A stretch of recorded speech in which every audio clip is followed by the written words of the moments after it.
mundo que nós estamos vivendo hoje. Eu que estou acostumado com isso, eu tenho ficado apavorado que cada vez que eu observo a situação que está acontecendo, a destruição da família, a coisa enche o nosso coração de tristeza. Porque às vezes as pessoas procuram a morte. Às vezes as pessoas procuram morrer, sem perceber que está procurando a morte.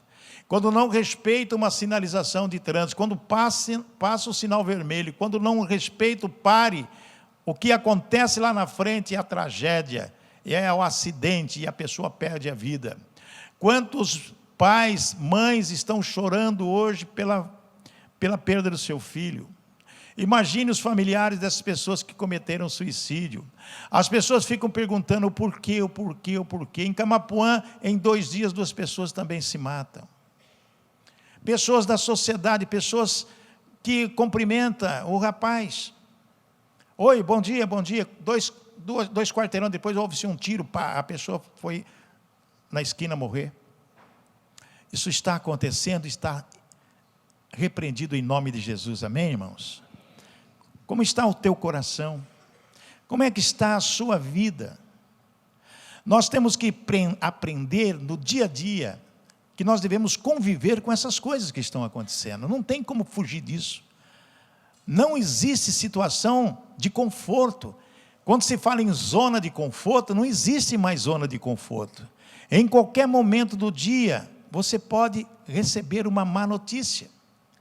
Ou em qualquer hora do dia, ou da noite, ou final de semana, ou sábado, ou domingo, você pode ser atacado pelo inimigo, de um jeito ou de outro. Às vezes, pessoas da sua própria família tramam contra você.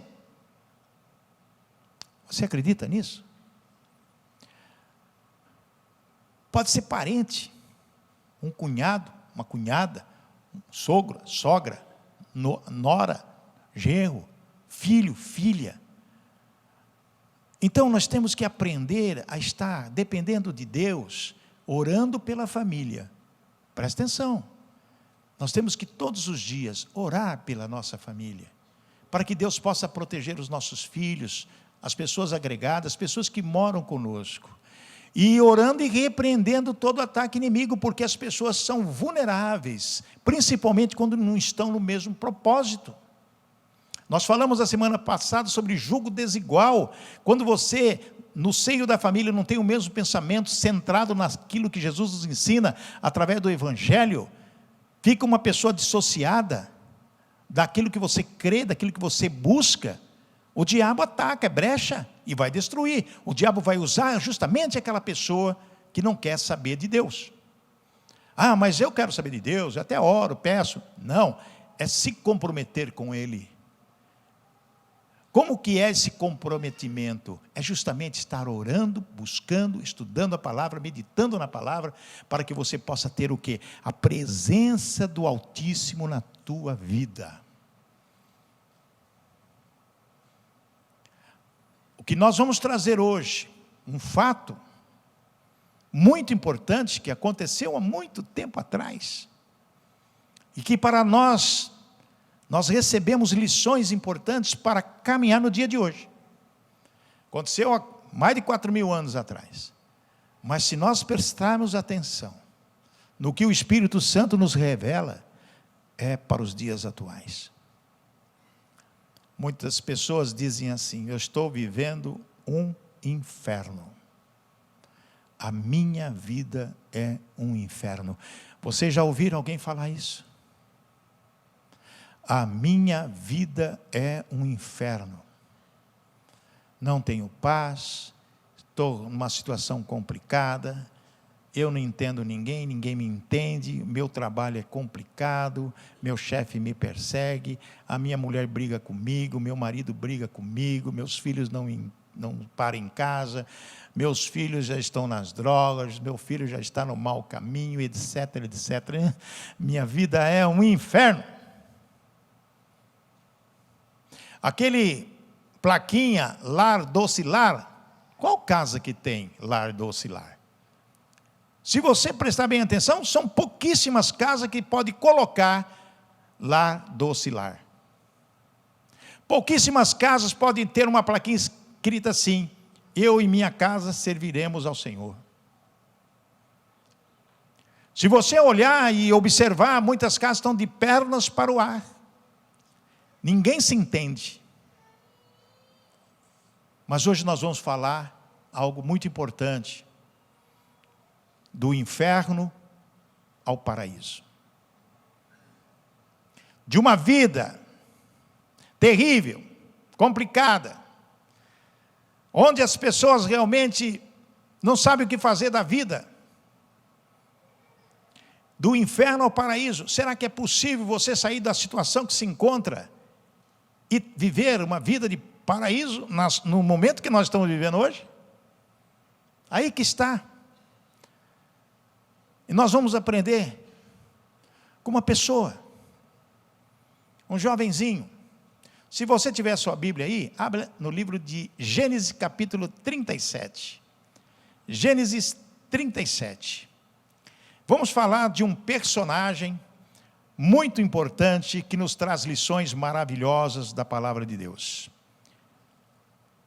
Gênesis 37, vamos começar com o capítulo 37, versículo 3.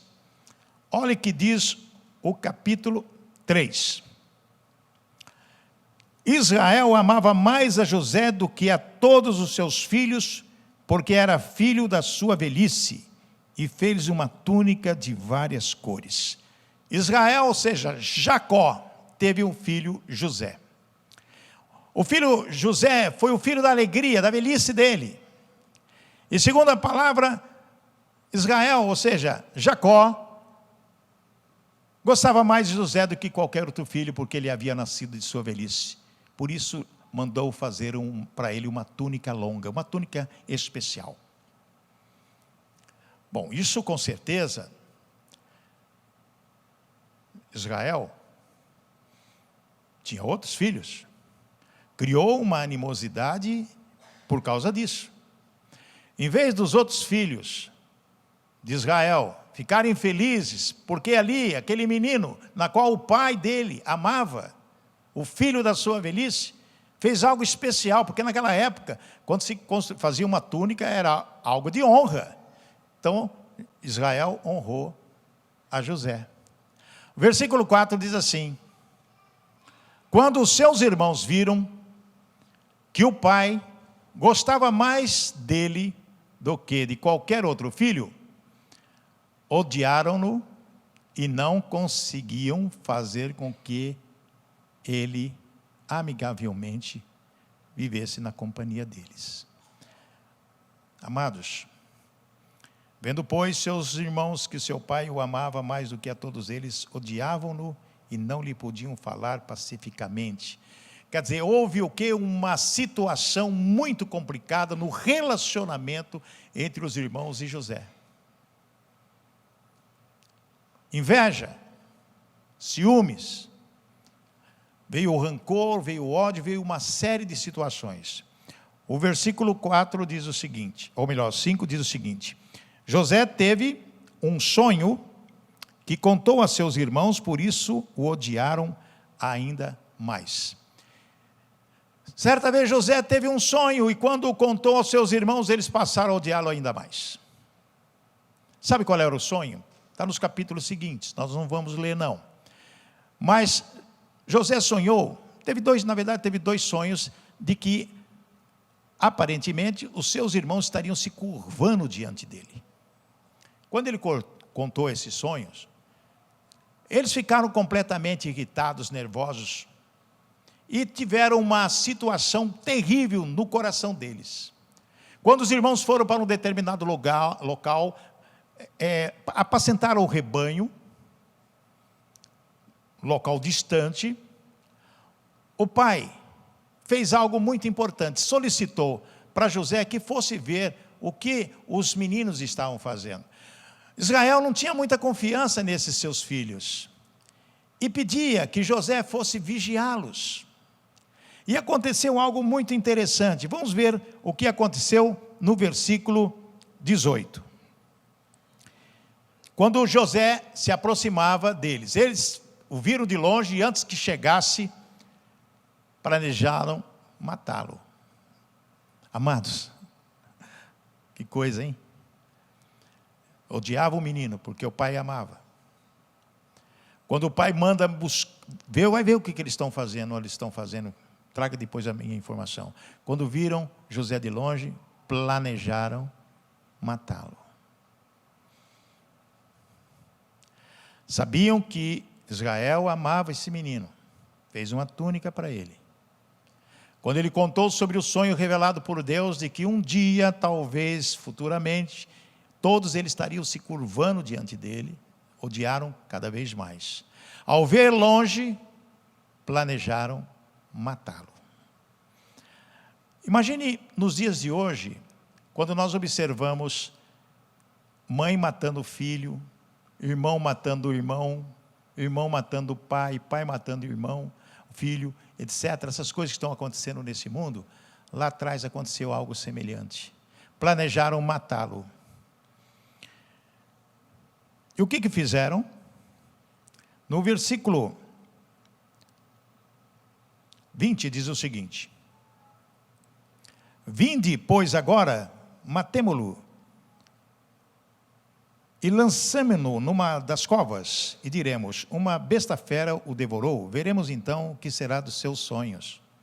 O sonho, a revelação do sonho ficou na cabeça desses meninos. E quando ele chegou, vamos matá-lo e jogá-lo num desses poços, porque naquela época tinha vários poços.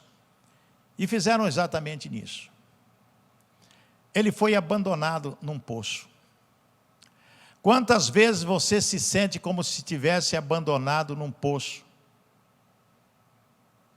Quantas vezes você sente que você está praticamente sozinho e tem um monte de pessoas, às vezes da própria família e fora da família, que quer ver a sua ruína? No dito popular, quer ver a sua caveira. Quantas vezes você sofreu isso? Quantas vezes você pensou, no momento da sua vida, que você não pode recorrer a ninguém? Imagine o que José sentiu, quando de repente os seus irmãos, 11 irmãos, pegam um menino e jogam num poço. Ainda bem que estava seco esse poço. Abandonado. Alguém já teve essa experiência de se sentir abandonado? É a coisa mais terrível que existe no mundo. Às vezes você é cercado de pessoas, mas você se sente sozinho. Não tem a quem recorrer. A quem José iria pedir socorro? Todos contra ele, e ele sozinho, um menino jogado no poço. O versículo 27 diz assim: vinde, vendemo-lo a esses ismaelitas, e não seja nossa mão sobre ele, porque é nosso irmão, nossa carne, escutaram-no seus irmãos. Muito bem, Judá teve uma consciência. Falei, escuta, não vamos matar ele não. Olha, está passando aí uma caravana, vamos vender, vamos pegar uma grana. E vamos matar um cordeiro e vamos levar para o pai, dizendo que uma besta fera, uma onça, lá não tem onça, um leão, comeu ele e tal. Imagine, gente, vocês estão entendendo essa passagem? Às vezes nós lemos na Bíblia e não damos muita importância para ela não. O Judá, primeiro foi o Rúben, que falou assim, ó, não vamos matar ele, joga no poço. Daí o Rúben saiu, o Judá falou, não vamos matar não, vamos tirar ele da lá, vamos vender, que vai ser melhor, porque dá uma receita e vamos falar, dinheiro, vai ter um dinheirinho bom, né? Imagine que situação, e José foi vendido para essa caravana. O que aconteceu? Duas situações. Primeiro ele foi abandonado, depois ele foi vendido como escravo. Abandonado, jogado no poço, e depois vendido como escravo. Duas situações. Perguntei, você já se sentiu abandonado? Muitas pessoas sim, já, muitas vezes. Você já foi vendido? Negociado?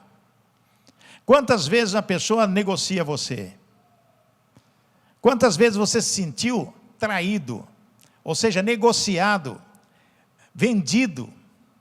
através daquilo que você tem de mais precioso, que é a sua educação, a sua honestidade, a sua vontade de crescer, a sua vontade de trabalhar, a sua vontade de progredir, e às vezes você é vendido, você é negociado. O que é esse negócio? É atrapalhar a sua vida, o seu progresso. O escravo hoje, ele tem um senhorio, ele tem um senhor. O escravo hoje, ele tem que sentir a ordem do seu patrão. Faça isso, faça aquilo, faça isso, faça aquilo. Não tem direito de absolutamente nada. O escravo não tem direito de absolutamente nada. E ele foi vendido. E ao ser vendido, começou a acontecer alguma coisa interessante. Ele foi para a casa de um nobre egípcio. Eu gostaria que vocês lessem aí, vamos abrir o capítulo 39, versículo 2, para vocês verem a importância de estar com Deus. Diz aqui a palavra: mas o Senhor era com José. Presta atenção, amados. Foi abandonado, foi vendido, e lá os comerciantes, lá os ismaelitas venderam para o Potifar, um nobre egípcio. Mas o Senhor estava com José, de modo que este prosperou e passou a morar na casa do seu senhor egípcio. Veja bem, com a presença de Deus numa casa como escravo, como servo, ele prosperou. Porque ele fez o que era certo, ele fez o que era honesto. Porque ele confiava que tinha um Deus. Porque o pai, desde pequeno, ensinou a respeito do Deus Jeová. Então, lá ele prosperou, e o melhor ainda, versículo 3, olha só. E viu o Senhor que Deus era com ele, e que fazia prosperar em sua mão tudo quanto ele empreendia. E viu o Senhor, ou seja, o Potifar, viu que tudo que José fazia prosperava. Onde ele colocava a mão, dava certo. E ele fazia prosperar em tudo que realizava. Percebeu que Deus estava com ele. O Deus de quem? Deles, dos egípcios? Não, o Deus de Israel.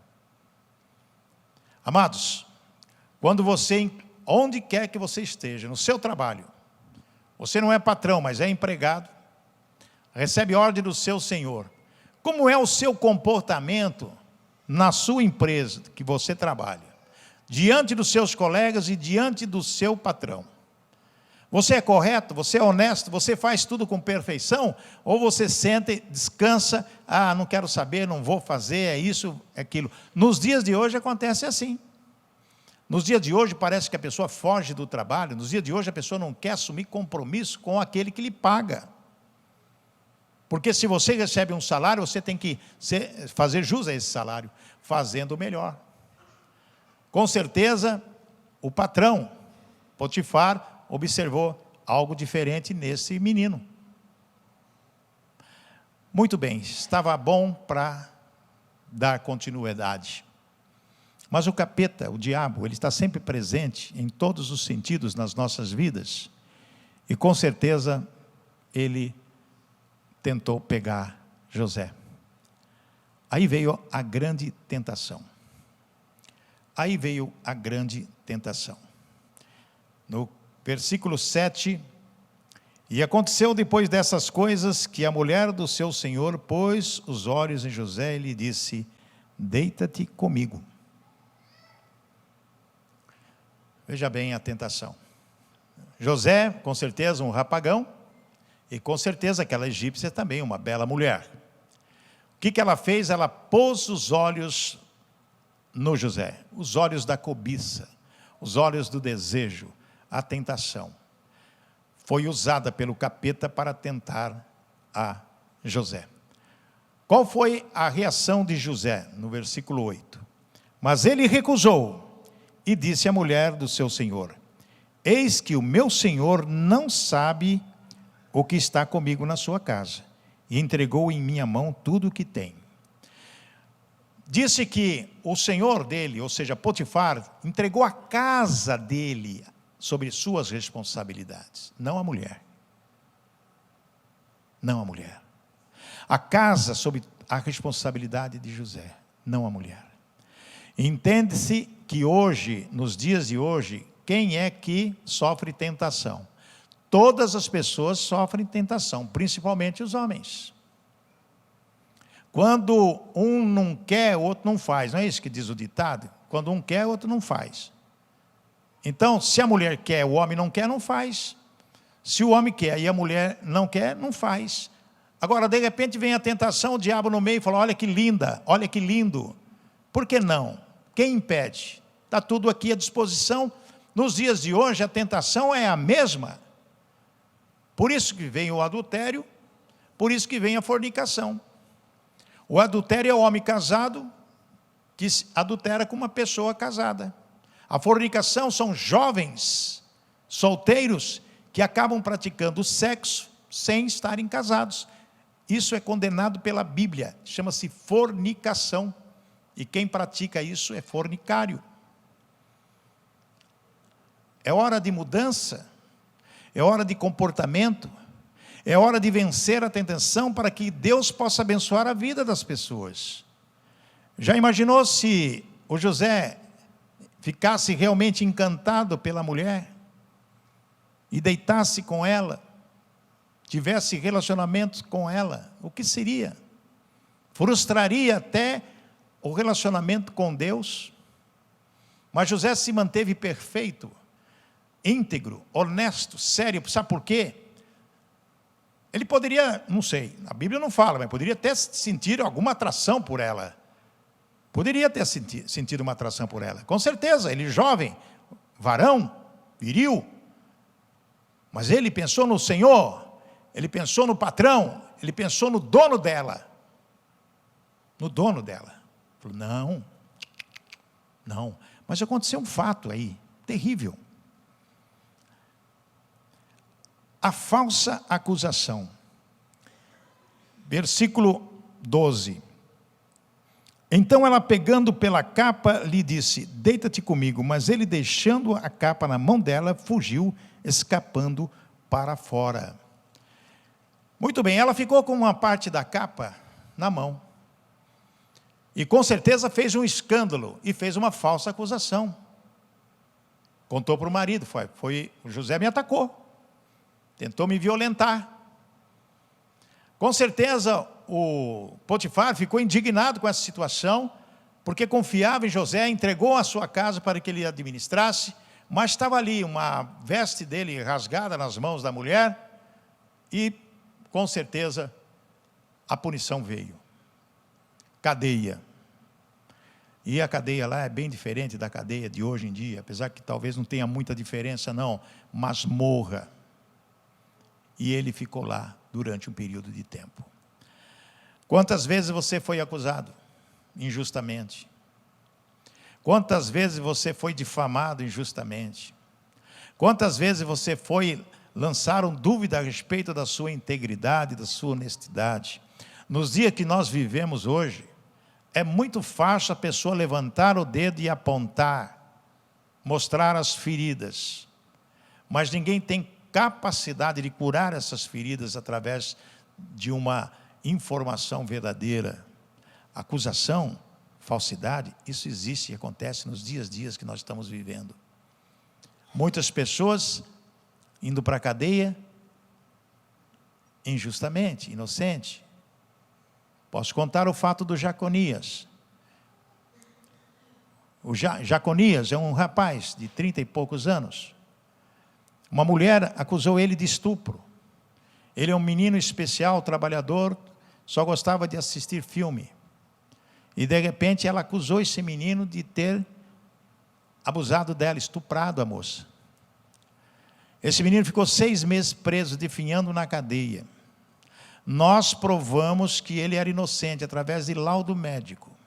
O laudo disse que a mulher no exame de corpo de delito, nunca teve relação, na verdade não teve relação, fazia 2 anos que não tinha relação com ninguém. Verificou que não houve ato libidinoso nenhum. E verificou no exame que foi feito nele, que ele nunca teve relação sexual com ninguém. Como que ele pode ter estuprado a mulher se durante anos ela não teve relação com ninguém e ele nunca teve relação com ninguém? Ficou 6 meses preso. Somente depois de muita luta, mostrando e provando, tiramos esse menino da cadeia. Preso inocentemente. Falsa acusação. 6 meses de cadeia. O menino saiu. Hoje está em depressão. Ele não sabe se ele está na cadeia ainda ou se está na casa dele. Ele começou a ficar meio lelé. Ele pergunta para a mãe: mãe, eu estou na cadeia ainda ou eu estou em casa? Não, filho, está em casa, vendo fantasmas. Durante 6 meses foi se viciado, molestado, viveu terror, ficava sem comer, emagreceu. Acabou com o menino, inocente. E nós temos que aprender sobre isso. Depender de Deus para vencer qualquer tipo de obstáculo. Durante 2 anos, esse menino preso lá, na cadeia, por causa de uma falsa acusação. Mas o fato aconteceu, que José estava com Deus. E estando com Deus, ele interpretou sonhos. Sonhos daquelas pessoas que estavam ali. E disse para um dos meninos, na qual estava com ele preso, que era padeiro do rei, interpretou um sonho, falou: você vai voltar para o palácio, você vai ser reconduzido ao teu posto. E um outro, que teve um sonho também, o que ele disse? Falou: você vai morrer, você não vai vingar não. Quando aconteceu que o rapaz foi levado até a presença do rei, algo aconteceu. Olha só o que diz aqui, o Gênesis 40, versículo 14. 40, versículo 14. Quando o rapaz foi lá para o rei, ele diz assim: quando tudo estiver indo bem com você, lembre-se de mim e seja bondoso comigo. Fale de mim ao faraó e tire-me desta prisão. Quando ele interpretou o sonho desse menino, ele foi justamente pedir: olha, quando você estiver lá, fala do rei, fala para mim, intercede por mim. E o menino disse sim: pode ser, vou dar um jeitinho nessa situação sua aí. Mas aconteceu algo interessante. O versículo 23 diz assim: o copeiro mor, porém, não se lembrou de José, antes se esqueceu dele. Então, ele teve a condição de interpretar os sonhos, foi esquecido,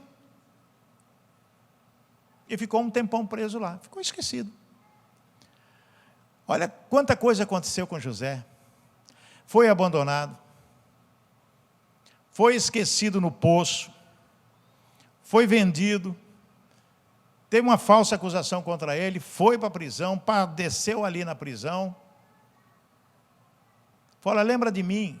Quantas vezes a pessoa, você fala: olha, quando você estiver numa boa aí, lembra de mim, vê se você pode me ajudar. Quantas vezes você falou isso para as pessoas, e as pessoas não estão nem aí com você? José foi esquecido, amados. E que tristeza. Mas aconteceu algo, né? Aconteceu algo muito importante, que ele teve a oportunidade de interpretar o sonho do faraó. E por interpretar o sonho do faraó, o que aconteceu com José? José foi levado à presença do rei. E ao levar à presença do rei, tudo modificou na sua vida.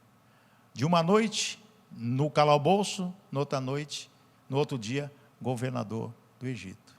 Amém, irmãos? Sabe por quê? Porque Deus estava com ele. E com certeza ali na prisão, ele sempre orando e buscando. A prisão nós podemos estar atravessando agora. Podemos estar passando dificuldades. O inferno na nossa vida está acontecendo.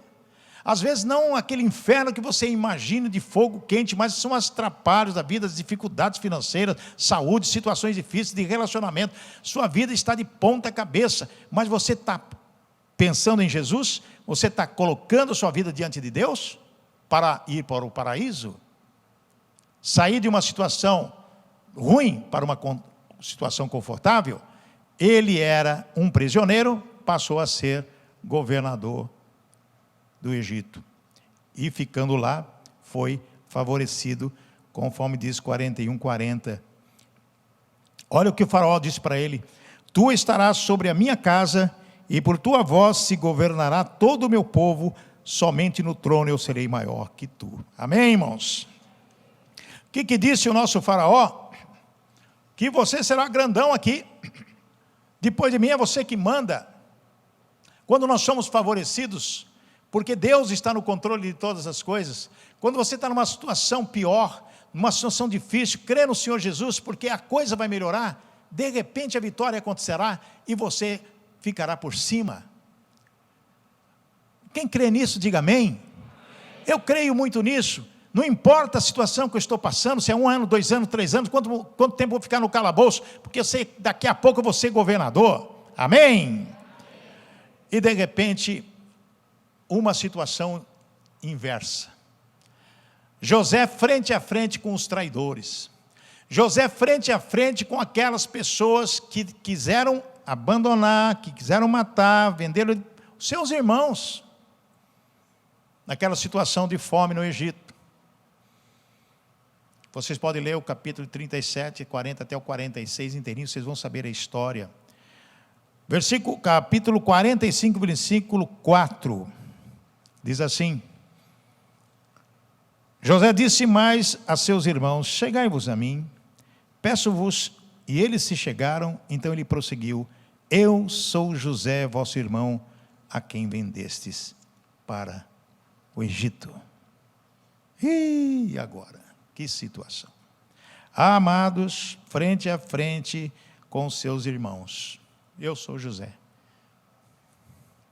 Imagine a cara deles. Estão ralados, né? O governador do Egito vai fazer a gente passar fome, vai matar todo mundo aqui. Não. Veja o versículo 45, 15. Versículo 45, 15. E José beijou a todos os seus irmãos, chorando sobre eles. Depois seus irmãos falaram com ele. O perdão. O perdão. O perdão. Amados, podemos ser abandonados, tentados, acusados, esquecidos, mas seremos sempre favorecidos por nosso Deus. Amém? O versículo 50. Abre sua Bíblia no versículo 50 aí. Nós vamos dar o fechamento desta maravilhosa passagem. O versículo 50. Aliás, o capítulo 50, versículo 14 e 15 em diante. Olha o que diz. Depois de haver sepultado seu pai, José voltou para o Egito, ele e seus irmãos, e todos os que com ele haviam subido para sepultar seu pai. Vendo os irmãos de José que seu pai estava morto, disseram: porventura José nos odiará e nos retribuirá todo o mal que lhe fizemos. Veja bem, mesmo José olhando para os seus irmãos e perdoando os seus irmãos, beijando os seus irmãos, eles tinham dúvida ainda. Sabe por que eles tinham dúvida? Porque eles fizeram muito mal a José. Você consegue perdoar a pessoa que tem destruído sua vida, procurado destruir você, sua família, no seu emprego, no seu trabalho? Mas olha só, versículo 17. Então, 16. Então mandaram dizer a José: teu pai antes da sua morte nos ordenou. Olha o que José disse. Assim direis a José: perdoa a transgressão dos teus irmãos e o teu pecado, porque te fizeram mal. Agora, pois, rogamo-nos que perdoe as transgressões dos servos do Deus do teu pai. E José chorou quando lhes falavam. Depois vieram também seus irmãos, prostraram-se diante dele e disseram: eis que nós somos teus servos. Respondeu-lhe José: não temais, acaso estou eu em lugar de Deus? Os irmãos, Israel disse: olha, vocês têm que pedir perdão aí para José e tal. E eles fizeram isso, exatamente. Então, houve a resignação, a restauração de relacionamentos familiares. Como que você pode restaurar a sua família? Quando você identificar pessoas numa situação difícil, filho com o pai, pai com o filho, marido, esposa, tem que ter uma reconciliação para a honra e glória do nome do Senhor Jesus, para que você seja abençoado através do perdão. Amém? Muito bem, e para nós, o que é importante? Orar, obedecer, crer, confiar e esperar em Deus, para que nós possamos viver na dependência dEle. O exemplo de José nos traz: sofreu tudo, do inferno até o paraíso, como governador do Egito. Você pode estar passando por qualquer tipo de dificuldade, seja ela qual for, financeira, relacionamento, saúde, qualquer situação, você pode estar se sentindo no lamaçal. no lodo, numa areia movediça, no fundo de um poço. Você pode estar completamente anulado nas suas perspectivas de alvo futuro. Mas se você tiver a certeza que Deus está com você, se você tiver a certeza que você é uma pessoa salva, que você reconhece Jesus Cristo como o Senhor da sua vida, se você tiver a certeza que mesmo do jeito que você está, você tem Deus, daqui a pouquinho, não vai tardar, você vai alcançar a vitória. Amém, irmãos? Glória a Deus. Você crê nisso? Você toma posse dessa palavra? Abandonado? Não. Esquecido? Não. Injuriado? Não. Tentado? Não. Vitorioso? Sim. Sim. Quando você lê, medita a palavra e vê esses exemplos de fé, de comportamento, pode acontecer o que for na nossa vida, vamos estar sempre vivenciando Jesus na nossa vida. Amém? Vamos ficar de pé e vamos orar e agradecer a Deus esse momento especial, para que Ele possa nos abençoar de uma maneira muito, muito especial. Essa oração é para abençoar a sua vida. Essa oração é para que Deus possa derramar bênçãos de alegria, de paz, de saúde, de prosperidade, para que você possa viver na dependência dEle e tendo uma vida vitoriosa no paraíso. O que é o paraíso? É onde Deus colocou o casal lá, que tinha tudo de bom. Lá é o paraíso. Mas o paraíso celestial é muito mais importante, muito mais especial. E Jesus está voltando para nos levar para a sua morada. Amém, irmãos? Coloque a mão no coração, curve sua cabeça. Paizinho querido, aprendemos a respeito desta oportunidade de José, que viveu todas as agruras da vida, mas o Senhor deu a ele a vitória sendo governador do Egito.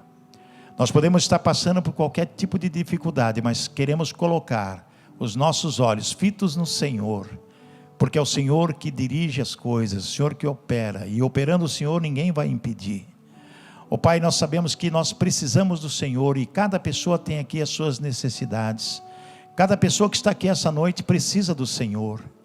Que a bênção venha, que a unção venha, que o perdão venha, que a alegria venha, que a paz venha, que a prosperidade venha, porque nós queremos confiar no Senhor, nas tuas promessas. Queremos crer no cumprimento das promessas do Senhor, porque tu és um Deus que não mente. As tuas misericórdias duram para sempre. E Jesus disse na cruz do Calvário que está pago, está quitado, e nós reconhecemos esse sacrifício. Por isso, Pai, em nome de Jesus, derrame suas bênçãos agora, para que as pessoas possam sair daqui livres e soltas, alegres e felizes, e que o amanhã seja de alegria, de paz, de vitória. Nos dê a entender a tua palavra e nos ensina a orar e a buscar ao Senhor, porque é o Senhor que diz: buscar-me-eis e me achareis se me buscares de todo o coração. E nós queremos colocar as nossas vidas nas tuas mãos, colocar a nossa família nas tuas mãos. Proteja, Senhor, livra-nos, Senhor, do maligno, livra-nos, Senhor, de qualquer ação que possa perturbar nosso relacionamento com o Senhor. Fortaleça espiritualmente, fisicamente, emocionalmente, Pai, para que nós possamos viver cada vez mais dependente de Ti e Te agradecendo a cada dia pelas vitórias alcançadas. Eu, em nome de Jesus, abençoo a cada vida aqui, em nome do Pai, do Filho e do Espírito Santo. Amém. Amém, igreja?